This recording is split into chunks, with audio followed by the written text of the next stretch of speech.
Hello बच्चों, आज का टॉपिक है बाइनोमियल थ्योरम। क्लास 11th की मैथमेटिक्स में बाइनोमियल थ्योरम। तो बाइनोमियल थ्योरम स्टार्ट करते हैं, देखते हैं बाइनोमियल थ्योरम होता क्या है। तो बाइनोमियल, सबसे पहले तो मीनिंग समझते हैं। बाइनोमियल, बाइनोमियल मतलब होता है हैविंग टू टर्म्स, जिसमें दो टर्म हो उसको बाइनोमियल बोलते हैं। आप जानते हैं, आप पढ़ चुके हैं क्या, मोनोमियल, बाइनोमियल, ट्राइनोमियल, तो वही बाइनोमियल है ये। क्या वही वाला बाइनोमियल है। मतलब कि मैंने लिख दिया a प्लस बी, तो देखिए इसमें इस एक्सप्रेशन में कितने टर्म है, दो टर्म, तो ये बाइनोमियल हुआ। मैं अगर लिख दूँ एक्स स्क्वायर प्लस वाई, ये भी बाइनोमियल है, इसमें भी दो टर्म है। अगर मैंने लिख दूँ X cube plus Y cube, इसमें भी दो टर्म है, ये भी बाइनोमियल हो गया। मैं लिख दूँ 2x माइनस 5, इसमें भी दो टर्म है, तो ये भी बाइनोमियल हो गया। तो ये तो सारे बाइनोमियल एक्सप्रेशन हो गए। अब थ्योरम का मतलब क्या होता है, एक गिवन स्टेटमेंट होता है, गिवन स्टेटमेंट होता है जिसको हमको प्रूफ करने की ज़रूरत होती है। ठीक, तो लेकिन ये ज्योमेट्री वाला प्रूफ नहीं है, इसको हम लोग मैथमेटिकल इंडक्शन से प्रूफ कर सकते हैं। लेकिन प्रूफ किसी भी तरीके से इंपॉर्टेंट नहीं है और बहुत आसान है, आप चाहे तो कर भी सकते हो, मैं बता भी सकता हूँ। यहाँ पर अपना फोकस है बाइनोमियल थ्योरम को समझना, उसका यूसेज क्या है, कैसे एक्सरसाइज लग सकती है 8.1, 8.2 और मिसलीनियस, है ना। और कोई भी इंजीनियरिंग एंट्रेंस एग्जामिनेशन के बाइनोमियल थ्योरम के क्वेश्चन हम कैसे कर सकते हैं, हमारा फोकस उस पे है। ठीक, तो ये हुई बात। अब अपने को क्या है कि ये सारे तो बाइनोमियल हो गए, बाइनोमियल। अब मैं आपको कुछ कहता हूँ, मैंने इन बाइनोमियल का एक्सप्रेशन का कुछ पावर लिखा, जैसे मैंने पावर 2 लिखा, पावर 3 लिखा, पावर 4 लिखा, लिख सकता हूँ। तो ये जो a plus B whole square, a plus B whole cube या a प्लस बी पावर 4, ये सारी कैटेगरी बाइनोमियल थ्योरम के अंतर्गत ही आती है। तो अगर समझा जाए तो बाइनोमियल थ्योरम और कुछ नहीं, बाइनोमियल एक्सपेंशन है। क्या है ये, बाइनोमियल एक्सपेंशन, यानी हमको इसको एक्सपेंड करना है बाइनोमियल थ्योरम में। ठीक है, अभी कुछ बातें समझते चलते जाते हैं। कोई चीज़, एक ऑब्जर्वेशन देखते हैं। मैंने बोला कि एक बाइनोमियल एक्सप्रेशन लिया है a प्लस बी, सबसे सिंपल होता है a प्लस बी या x प्लस वाई, उसका पावर 0। पावर को हम लोग इंडेक्स भी बोलते हैं, इंडेक्स, तो ये चीज़ इंडेक्स हुआ, है ना। a प्लस बी इंडेक्स 0 या a प्लस बी पावर 0, कितना होगा किसी की पावर 0, 1। फिर मैंने बोला a plus B to the power 1, तो 1 का पावर का मतलब a प्लस बी ही रहा। फिर मैंने बोला a plus B to the power 2, तो ये क्या हो जाएगा, a square 2ab plus B square. फिर मैंने बोला a plus B whole cube, तो हुआ आपने लिखा a cube plus 3a square b plus 3ab square plus b cube. फिर मैंने लिखा a plus B to the power 4। ठीक है, तो इसको मैं लिख सकता हूँ a plus B into a plus B का होल क्यूब, है बाई सक्सेसिव मल्टीप्लिकेशन। अब इसको खोल सकता हूँ मैं, a प्लस बी और a प्लस बी के होल क्यूब को खोलूँगा तो कितना आएगा, a प्लस ए, यही वाला आएगा, same cheese, a cube 3a square b 3ab square plus b cube. Multiply करूँगा तो हमारे पास जो अवेलेबल होगा वो क्या हो जाएगा, अगर हम लोग कहूँ तो इसका इसमें मल्टीप्लाई, इसका इसमें मल्टीप्लाई, a का इसमें मल्टीप्लाई, इसमें मल्टीप्लाई करके देख लेते हैं कितना आएगा, a power 4 3a cube b 3a square b square, फिर a b क्यूब प्लस, अब b का होगा a क्यूब b, फिर b का होगा 3a स्क्वायर b स्क्वायर, फिर b का इसमें होगा 3a b क्यूब, फिर b का b क्यूब में b पावर 4। तो अभी देखिए a power 4 3a cube b, और कहीं और भी होना चाहिए a cube b, a cube b, a cube b, हाँ यहाँ भी 3a cube b, a cube b, like term add हो गया, कितना हुआ 4a क्यूब b। अब 3a square b square, 3a square b square कितना हुआ 6a स्क्वायर b स्क्वायर। अब a b क्यूब और 3ab क्यूब लाइक टर्म, तो ऐड हो गए 4a b क्यूब, और लास्ट में ये b पावर 4 बचा। तो यानी ये भी इसका एक्सपेंशन हो गया जो कि हम लोगों ने करा। अब यानी a प्लस बी पावर 4 का एक्सपेंशन ये था। अब हम क्या करने जा रहे हैं, अब इसके जो कोफिशिएंट है, यानी इसका कोफिशिएंट यहाँ पर a का, b का, यहाँ पर a स्क्वायर का, यहाँ पर ab का, यहाँ पर b स्क्वायर का, यहाँ पर a क्यूब का, a स्क्वायर b, जितने टर्म हैं 1 2 3 4 5, इन सब में जितने भी टर्म है उनका मैं कोफिशिएंट ये जो नंबर आ रही है उसको एक अरेंजमेंट के फॉर्म में लिखना चाहूँगा, और मैंने लिखा 1। इसको यहाँ पर a का कोफिशिएंट 1 है तो मैंने इसको भी लिखा 1 और इसको भी लिखा 1। a स्क्वायर का अगेन कोफिशिएंट कितना है 1, फिर ये कितना है 2ab का, और b स्क्वायर का कितना है 1, फिर a क्यूब का कितना है कोफिशिएंट, यानी 1 इंटू ए क्यूब, फिर 3a स्क्वायर b का 3 हुआ, फिर 3ab स्क्वायर का 3 हुआ, b क्यूब का 1 हो गया, फिर पावर 4 वाले पे आइए, a पावर 4 का 1, फिर 4a क्यूब b तो 4, फिर 6a स्क्वायर b स्क्वायर तो 6, 4ab क्यूब तो 4, और b पावर 4 का 1। तो ये जो एक नंबर का पैटर्न आप देख रहे हैं, एक ट्रायंगुलर फॉर्म में दिख रहा है, कुछ दिख रहा है ना ऐसा ट्रायंगल सा। इसी जो ट्रायंगल को हम पास्कल ट्रायंगल बोलते हैं, पास्कल्स ट्रायंगल। तो पास्कल ट्रायंगल क्या है? Pascal triangle is the arrangement of coefficient of binomial expressions. तो बाइनोमियल एक्सप्रेशंस के जो कोफिशिएंट है, यानी बाइनोमियल कोफिशिएंट्स जो हैं, उनको अगर हमें ट्रायंगुलर फॉर्मेट में अरेंज करें तो कुछ ऐसे बनते हैं। अब इसको बिना इसके भी लिखा जा सकता है। इसकी ब्यूटी देखिए क्या है, पहले आपने लिखा 1, ठीक, यहाँ लिखा 1 और यहाँ लिखा 1, ये 1 2 3 तो आप लिख लीजिए। अब इसको और इसको ऐड करिए, इसको और इसको, 1 + 1 कितना आ रहा है 2। अब 1 और 2 को ऐड करिए, कितना आ रहा है 3। 2 और 1 को ऐड करिए, कितना आ रहा है अगेन 3। यहाँ पर 1 और 3 को ऐड करिए, तो 1 + 3 4, और 3 + 3 6, फिर 3 + 1 4। फिर समझ में आ रही बात? तो इस तरीके से अब इसके नीचे का भी लिख सकता हूँ चाहे तो। देखिए अगर यहाँ पर एक 1 तो अपने से लिखना पड़ता है, 1 + 4 को ऐड करिए, कितना होगा 5, 4 + 6 को ऐड करिए 10, 6 + 4 को ऐड करिए 10, 4 + 1 को ऐड करिए 5, और यहाँ पर एक 1, ठीक है। तो ये क्या मिला? तो ये जो मिला अपने को, ये मिला किसका? ये मिला 0 के लिए, ये मिला 1 का, ये मिला 2 का, ये मिला 3 का, ये वाला मिला 4 का, ये वाला मिला 5 का। यानी ये क्या चीज़ है? ये इंडेक्स, यानी जो भी पावर था बाइनोमियल का वो ये था, और ये जो चीज़ मिली, ये जो ट्रायंगल में जो नंबर्स मैंने लिखे हैं, ये मिले कोफिशिएंट्स। यानी इंडेक्स और कोफिशिएंट्स के बीच का जो रिलेशन बता रहा है वही पास्कल ट्रायंगल बताता है, ठीक है। तो पास्कल ट्रायंगल आप किसी भी नंबर के लिए लिख सकते हैं, 5 6 7 8 9 10 11 12। तो ये पास्कल ट्रायंगल हुआ। इसको ब्लेस पास्कल नाम के एक फ्रेंच मैथमेटिशियन ने बनाया था, और इसका यूज़ बाइनोमियल में ही होता है। इसी से बाइनोमियल एक्सपेंशन हम डिराइव करते हैं, इसी का यूज़ करते हुए, ठीक है। तो ये चीज़ भी समझ में आ गई, ये होता क्या है, बढ़िया।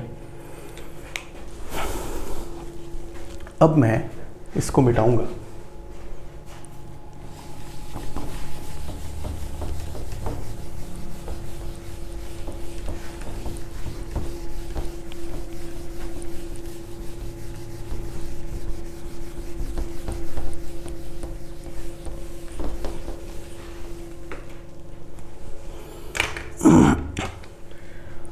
अब मैंने अगर आपसे कह दिया कि आप सीधा 9th इंडेक्स को लिखिए, यानी a + b⁻9, तो आपको इसके लिए 5 के बाद अभी 6 लिखना पड़ेगा, 7 लिखना पड़ेगा, 8 लिखना पड़ेगा, तब जाके आप 9 लिखेंगे, ठीक है। तो बाद में क्या हुआ, फर्दर जैसे जैसे मैथमेटिक्स इवॉल्व करती गई तो ये समझा गया कि ये और कुछ नहीं, ये सारे जो चीज़ें हैं, ये 1 2 जो भी नंबर लिखी गई है कोफिशिएंट, इनको हम NCR यानी कॉम्बिनेशन के थ्रू एक्सप्रेस कर सकते हैं। तो where C stands for, C होता क्या है? C stands for combination. तो ये कॉम्बिनेशन क्या है? कॉम्बिनेशन आपका ये परम्यूटेशन कॉम्बिनेशन वाला ही है।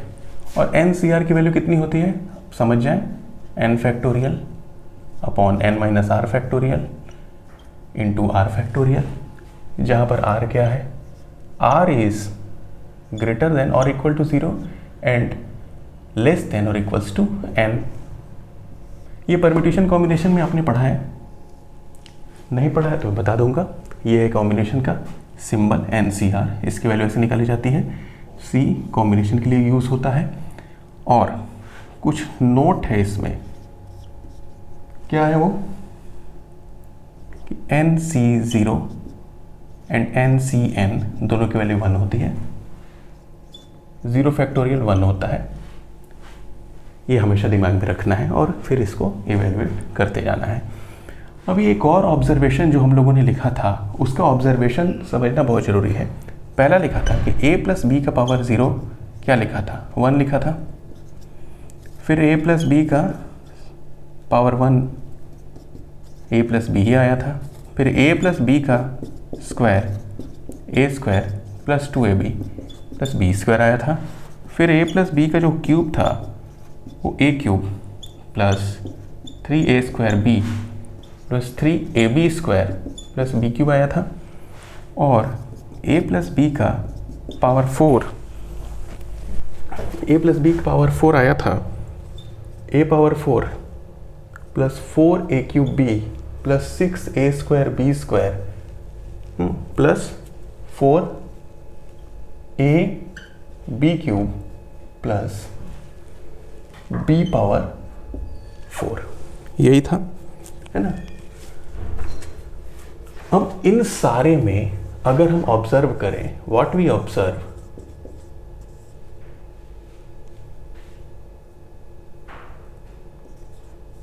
क्या ऑब्जर्व करते हैं, ऑब्जर्वेशन बोलता है, पहला ऑब्जर्वेशन बोलता है कि सब में अगर आप नोटिस करें कि यहाँ पर इंडेक्स 0 थी तो यहाँ एक टर्म था, यहाँ 1 थी तो यहाँ 2 टर्म थे, यहाँ पावर 2 था तो यहाँ 3 टर्म थे, यहाँ पावर 3 था तो 4 टर्म थे, यहाँ पावर 4 था तो 1 2 3 4 5 टर्म थे।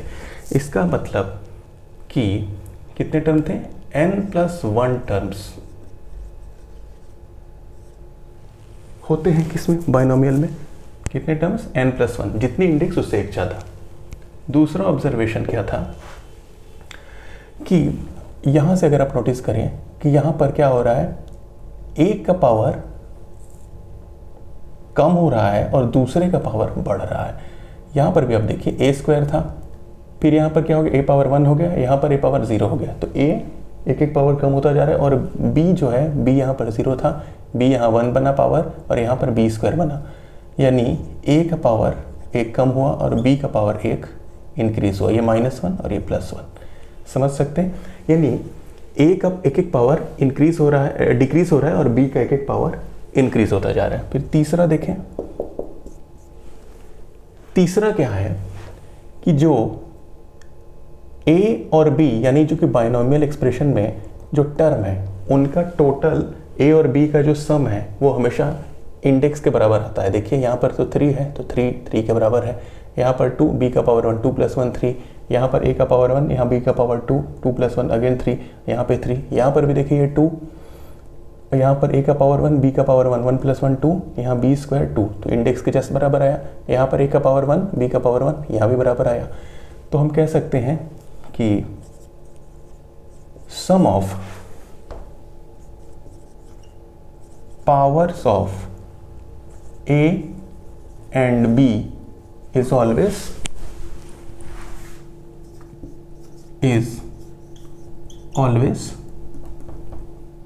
equals to n के बराबर होता है। वो हमेशा ये पावर n के बराबर होता है।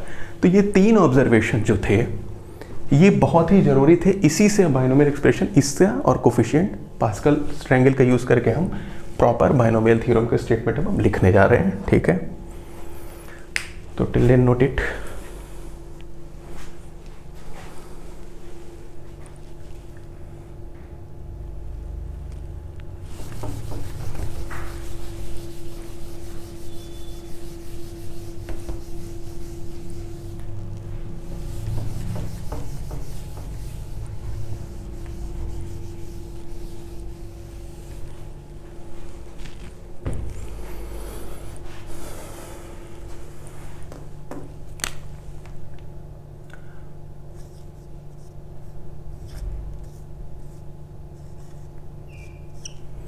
a plus B to the power n, where n is, n क्या होता है, n यहाँ पर हमेशा समझने वाली बात है कि n हमेशा जो इंडेक्स है it should always be A positive integer, यानी n क्या होना चाहिए, n इज ए पॉजिटिव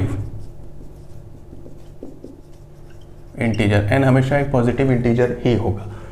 अपने सिलेबस में केवल पॉजिटिव इंटीजर के लिए ही बाइनोमियल एक्सप्रेशन समझाए गए हैं, करना है, निगेटिव इंटीजर और फ्रैक्शनल को नहीं करना है। तो ये होता क्या है, शुरुआत होती है NC0 a पावर n, तो देखिए NC0 a पावर n, पहले a पावर n ज़्यादा वाला था, देखिए a का पावर बढ़ा, a का पावर सबसे पहले तो सबसे ज़्यादा, फिर उसके बाद धीरे धीरे ये कम होता जाएगा एक एक, और यहाँ पर क्या था b का पावर 0, b का पावर 0 यानी 1, फिर क्या हुआ NC1, c वही कॉम्बिनेशन वाला, तो पहला 1, तो a का पावर वही n में से एक कम किया गया है ना, a का एक पावर कम हुआ तो b इंट्रोड्यूस हुआ, b का एक पावर बढ़ा, यहाँ पे 0 था b का पावर, यहाँ पर b का पावर 1 हुआ, फिर NC2 a का पावर n-2, a का पावर एक और कम हुआ तो b का एक पावर और बढ़ा, फिर NC3 a का पावर n-3, b का एक और पावर बढ़ा, डॉट डॉट डॉट क्या मिला NCn, a का पावर n-n हो गया, पूरा ही खत्म हो गया, n-n यानी 0, और b का पावर n ये आ गया। तो ये जो चीज़ हमने लिखी यही बाइनोमियल एक्सप्रेशन या बाइनोमियल थ्योरम है for positive integral index, for positive integral index के लिए यही हमारा बाइनोमियल थ्योरम है। ठीक है, अभी इसकी सारी बातों को देखें तो ये NC0 है, ये होता क्या हमने बताया था, NC0 1 होता है, NC1 निकाल सकते हैं, NC2 निकाल सकते हैं, है ना। तो इसकी कुछ प्रॉपर्टीज होती है,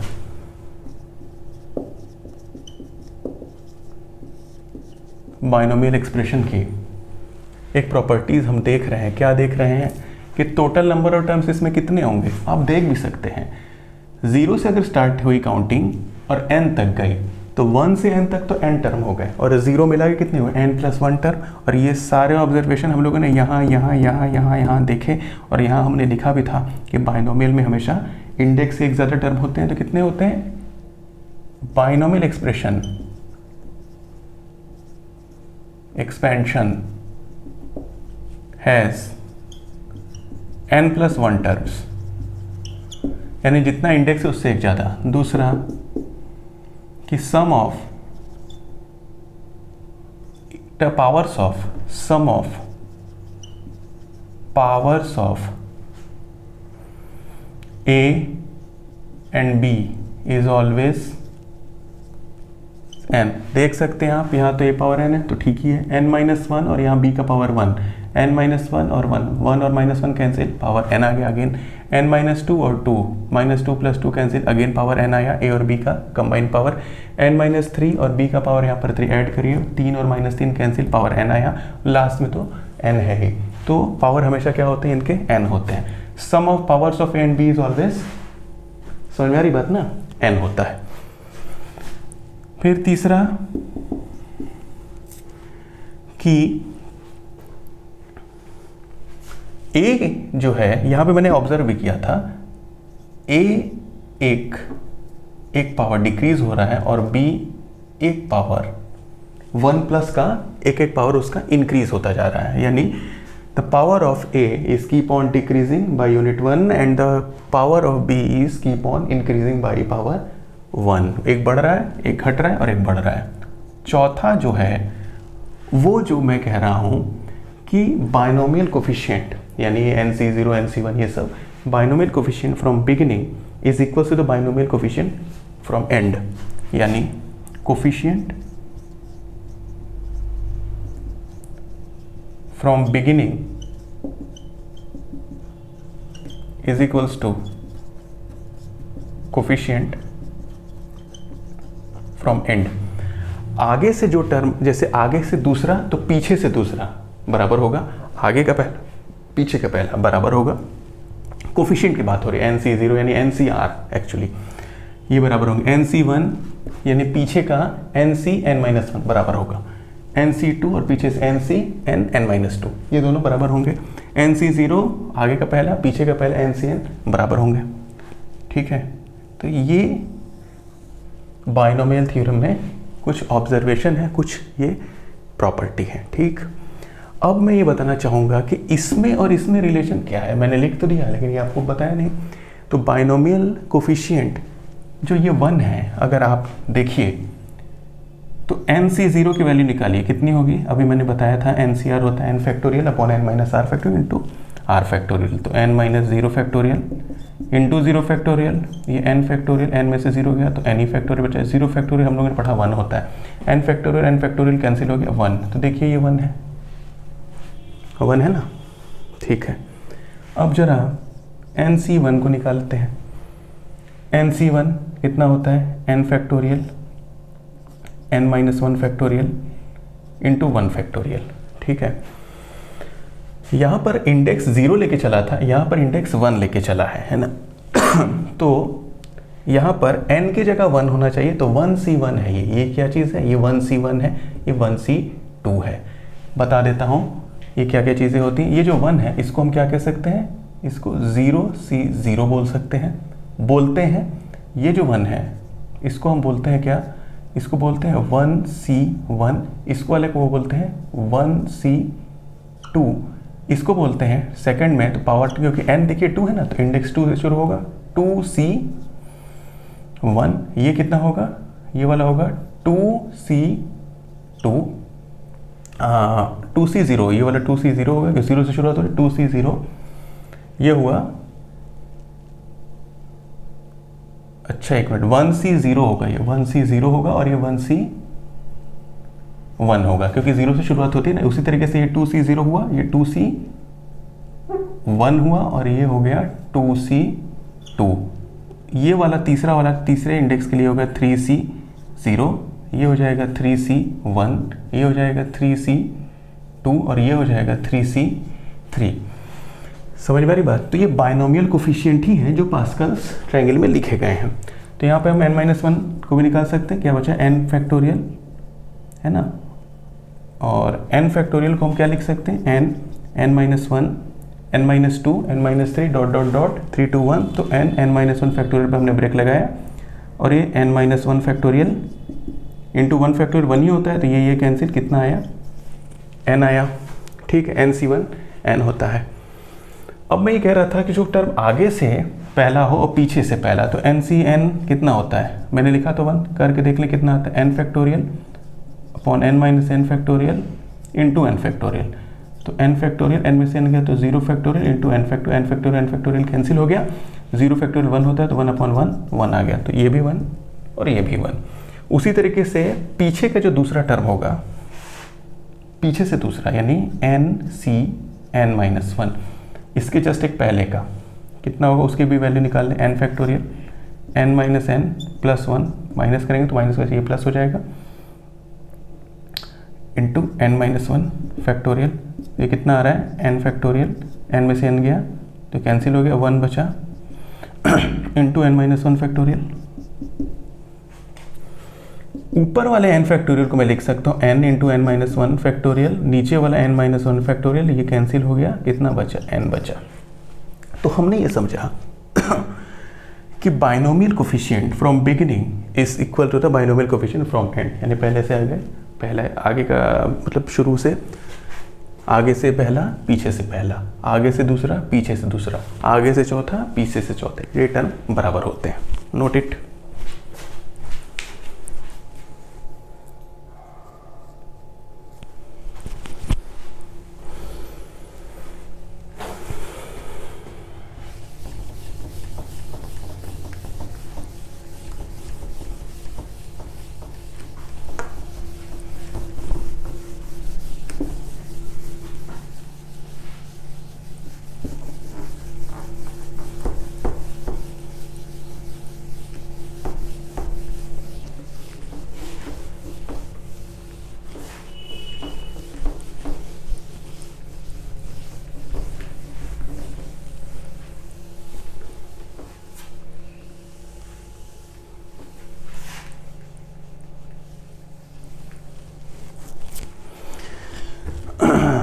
ये जो बाइनोमियल एक्सपेंशन अपने को मिला, इसका ये पहला फॉर्म है। इसका सेकंड वर्जन होता है क्या कि when b is replace by minus B, तो पुट b की जगह माइनस बी रख दीजिए, a minus B power n, तो कितना हो जाएगा nc0 a पावर n। यहाँ पर देखिए,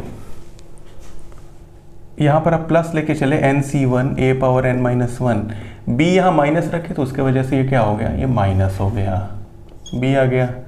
अब देखिए nc2 यहीं रख रहा हूँ मैं, अपना बेसिक यही है n माइनस 2, बी स्क्वायर यानी माइनस बी का स्क्वायर, माइनस का स्क्वायर पॉजिटिव होता है, तो ये बी स्क्वायर, ये टर्म पॉजिटिव रहा।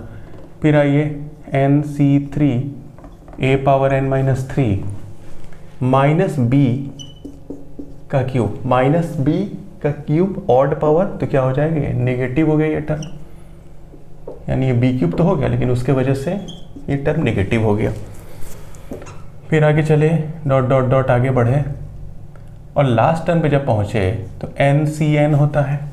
अब b पावर n, लेकिन यहाँ पर b क्या था, माइनस b था, क्योंकि ये एक्सप्रेशन में माइनस b हमने पुट किया।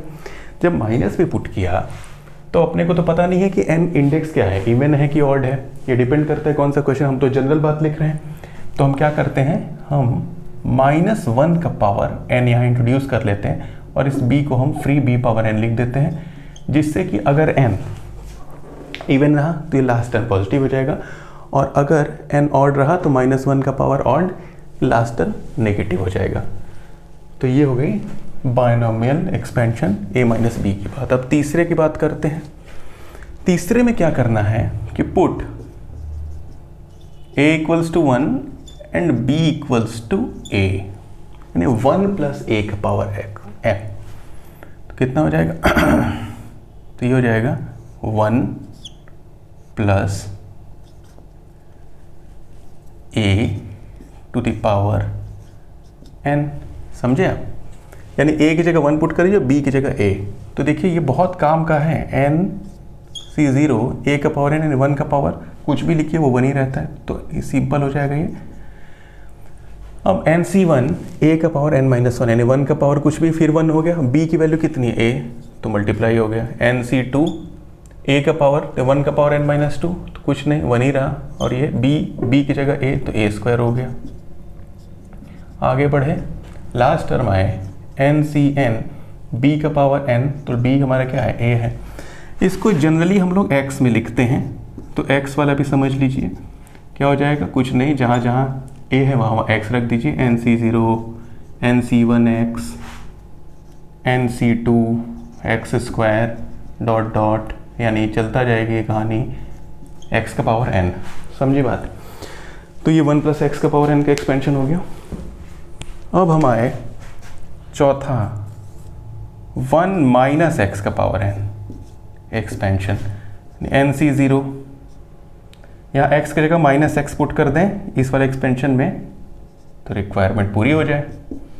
माइनस x की वजह से ये टर्म नेगेटिव, फिर माइनस x का स्क्वायर, तो इवन वाले जितने भी पावर हैं सब पॉजिटिव हो जाएंगे, ऑड वाले जितने पावर हैं सब नेगेटिव हो जाते हैं। सीधा सा ये हमारा रास्ता हो गया। एक टर्म और लिखना चाहें तो लिख के देखें, कितना हो जाएगा, minus nc3 x cube minus x का पावर -3 हो जाएगा, -1 हो जाएगा, ठीक है, डॉट डॉट डॉट गए, फिर -1 का पावर n और nCn x का पावर n। अब फिर ये डिपेंड करता है, अगर n हमारा इवन रहा तो लास्ट टर्म पॉजिटिव, और अगर n हमारा नेगेटिव ऑड रहा तो लास्ट टर्म हमारा नेगेटिव। तो ये 4 तरह के 1 2 3 4 बाइनोमियल एक्सपेंशन का यूज़ हम लोग क्वेश्चन में करेंगे। इनका 1.5 तरह के क्वेश्चन लगाएंगे। एक्सरसाइज 8.1 में तो इसी पर क्वेश्चन है ना। एक्सरसाइज 8.2 में अभी जनरल टर्म के बारे में क्वेश्चन है और मिडिल टर्म के बारे में क्वेश्चन है कि कैसे उसको करना है, तो वो भी इसी वीडियो में मैं आपको बता दूंगा, ठीक है, ताकि सीधे हम लोग एक्सरसाइज 8.1 8.2 और मिसलेनियस लगा सकें। Till then note it.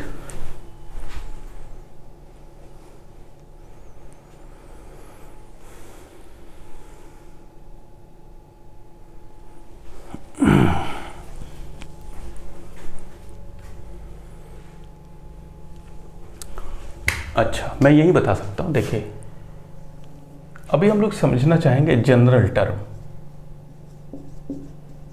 General term of A binomial expansion. Binomial expansion का जनरल टर्म क्या होता है? तो ये चार अलग अलग है, तो चारों के अलग अलग जनरल टर्म होंगे।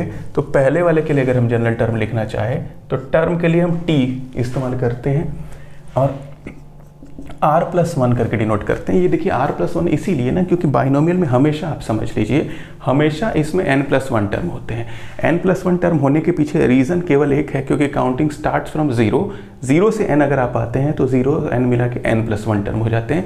इसीलिए अगर आपको कोई कहेगा तीसरा टर्म लिखना है तो आप 2+1 करके लिखेंगे, तो r की जगह 2 और +1 तो t3 यहाँ पर आएगा। किस तरीके से आएगा? पहले के लिए बात करें जनरल तो होना चाहिए tr+1 that is NCR x to the power n minus r x या a है ना हमारा, तो हमने a लिया है तो a power n minus r into b power r। ठीक है। दूसरा tr+1 दूसरे वाले के लिए कितना हो जाएगा? NCR a power n minus r। बात भी सही है, पहले वाले का एक पावर कम होता है, दूसरे वाले का एक पावर बढ़ता है। ठीक है। और जितना यहाँ पर c का कोफिशिएंट होता है ना, NC जैसे 1 तो n-1, NC2 तो n-2, और यहाँ पर b स्क्वायर हो जाएगा, अगर 2 है तो 3 तो n-3 हो जाएगा और b क्यूब हो जाएगा। तो यहाँ पर हो जाएगा b, लेकिन क्योंकि देखिए दूसरा वाला माइनस है, माइनस की वजह से बस एक चीज़ लगती है, -1 का पावर r लग जाती है। ठीक है। अब r पे डिपेंड करता है, अगर इवन रहा तो इवन हो जाएगा टर्म, अगर r ऑड रहा तो -1 का ऑड पावर, ये पूरा टर्म नेगेटिव हो जाएगा और b पावर r। ये इसका जनरल टर्म हुआ। तीसरा जनरल टर्म हम बात करेंगे 1+x वाले की, तो क्या हो जाता है? NCR तो जाएगा ही। अब देखिए क्योंकि 1 है तो 1 का पावर कुछ भी लिखेंगे n-r 1 ही होगा, तो वो लिखने की जरूरत ही नहीं है, सीधा हम लोग लिखते हैं क्या, क्योंकि तीसरे से हम लोग 1 से x में आ गए है ना, तो x में लिखेंगे क्या, तो x का पावर सीधा r हो जाएगा। चौथा हम लोग लिखेंगे जनरल टर्म tr+1 हो जाएगा NCR -1 to the power r into x to the power r। तो ये चार हमारे जनरल टर्म होते हैं, चार एक्सप्रेशन, चार जनरल टर्म। ठीक है। एक एग्जांपल लेके आपको बताता हूँ। जैसे मान लीजिए मुझे लिखना है 1 2 3 4 1 2 3 4, चौथा टर्म लिखना है। मैच भी कर लेंगे इसलिए चौथा ही पांचवा बोल रहा हूँ। लिख तो वैसे 25, 50वां, 100वां, 200वां कोई भी लिखा जा सकता है। जैसे मुझे चौथा टर्म लिखना है डायरेक्ट, और मेरे पास ये एक्सप्रेशन नहीं है, मैं ये जानता हूँ। तो चौथा टर्म लिखने के लिए T4 अगर लिखना हो, ठीक है, T4, तो T4 को कैसे लिखा जाएगा? अभी मैंने बताया, इसको 3+1 लिखिए, यानी R क्या बना? R3 बना, तो कितना हो जाएगा? 4 मतलब NC3 a to the power n-3 और b का पावर 3। तो देखिए यही टर्म है ना, NC3 a power n-3 b cube, exactly same. इस तरीके से हम किसी भी जनरल टर्म को लिख सकते हैं। जनरल या जो भी आपको टर्म कहा जाए वो बाइनोमियल एक्सप्रेशन में आप लिख सकते हैं। तो ये बाइनोमियल थ्योरम के बारे में बातें हुई। अभी इसमें एक चीज़ बस बची है लास्ट, वो क्या है? मिडिल टर्म, यानी बाइनोमियल एक्सपेंशन में मिडिल टर्म कैसे फाइंड करते हैं। तो इसको मिटा के बताता हूँ।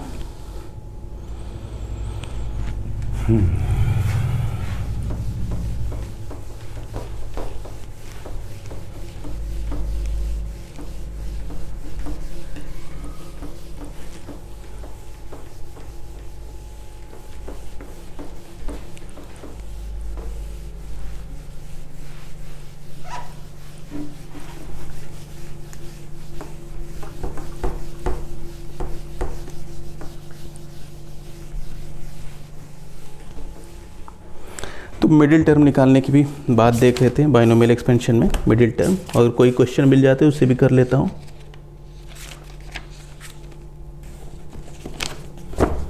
तो मिडिल टर्म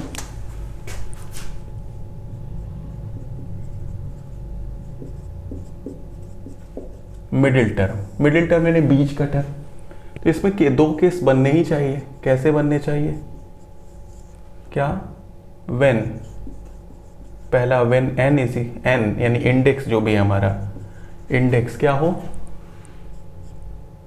इवन हो तब क्या होगा, इवन हो गया।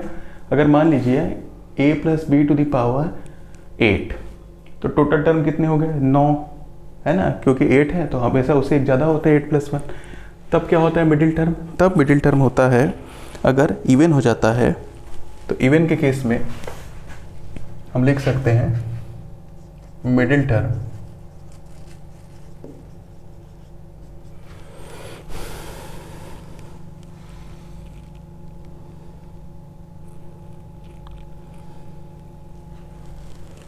हो जाएगा n/2 plus 1th term middle हो जाएगा, है ना। और अगर केस 2 जब व्हेन n बराबर ऑड हो तब क्या होगा, तब 2 मिडिल टर्म आ जाएंगे। क्यों, क्योंकि ऑड हो गया ना, जैसे तो मान लीजिए पावर 7 है तो टोटल 8 टर्म हो गए 7 प्लस 1, तो इसमें 2 मिडिल टर्म आते हैं। क्या क्या आते हैं, एक आता है n+1/2 और एक आता है n+1/2 + 1, ये 2 मिडिल टर्म आते हैं।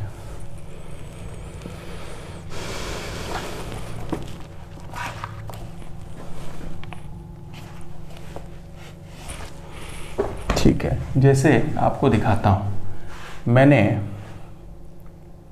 लिखा a + b to the power 6, तो इसका एक्सपेंशन कितना होगा, 6c0 a power 5 a power 6 plus 6c1 a power 5 b, 6c2 a power 4 b square, 6c3 a cube b cube, 6c4 a square b power 4 और 6c5 a 6 - 1 × 1 और b power 5 और 6c6 और क्या हो गया b power 6। तो 1 2 3 4 5 6 और 7 term हो गए। तो मैंने कहा था अगर पावर इवन हो तो ये पावर इवन वाला चक्कर हो गया, तो कितना होता है n/2 + 1 यानी 6/2 + 1 यानी 3 + 1 यानी 4th टर्म, यानी 1 2 3 4, यही होगा आपका मिडिल टर्म। तुरंत निकल गया। मिडिल टर्म आप देख भी सकते हैं, इसके ये बीच में आएगा तो 1 2 3 इधर और 1 2 3, तो ये तो प्रॉपर मिडिल टर्म आ गया, इसमें तो कोई दिक्कत नहीं है ना। तो ऑड होता है, इवन होता है तो टोटल टर्म की संख्या ऑड हो जाती है, तो मिडिल टर्म हमारा ये होता है। अब अगर यहाँ पर मान लीजिए 7 रहता, a + b का पावर 7, तो कितना हो जाता, 8 टर्म हो जाते, तो ये हो जाता है 7c0 a का पावर 7 और ये 7c1 a का पावर 6 b, 7c2 a का power 5 b square, 7c3 a का power 4 b cube, 7c4 a का पावर 3 b का पावर 4, 7c5 a एक power come a square b power 5 plus 7c6 a power 6 7 - 6 1 और b power 6, फिर last वाला 7c7 b power 7। देखिए 7 हो गए तो टोटल 8 टर्म हो गए। देखिए 1 2 3 4 5 6 7 और 8। तब इसके केस में 7 + 1/2 यानी 8/2 यानी 4th टर्म और 4 + 1 यानी 5th टर्म, यानी 1 2 3 4, तो एक चौथा टर्म ये और एक 5वां टर्म ये 2 मिडिल टर्म होंगे। समझ में आ रही बात? तो ये बात हमेशा समझना है कि मिडिल टर्म कैसे निकाला जा सकता है, जब हमारे इंडेक्स इवन हो और जब हमारे इंडेक्स ऑड हो। तो इस बार हम लोगों ने पूरा बाइनोमियल थ्योरम में जितने भी हमारे थ्योरी का पोर्शन है वो सारा हम लोगों ने पढ़ लिया। एक्सरसाइज 8.1, एक्सरसाइज 8.2 और मिसलिनियस भी क्वेश्चन हम कर सकते हैं। अब अलग अलग क्वेश्चन में कुछ क्वेश्चन ट्रिकी हो सकते हैं, कुछ उसमें अलग करना पड़ सकता है ना। तो अब मैं एक्सरसाइज 8.1, 8.2 और मिसलिनियस जब बताऊंगा तो उस समय हम इसको डिस्कस करेंगे। आज के लिए इतना ही, थैंक यू।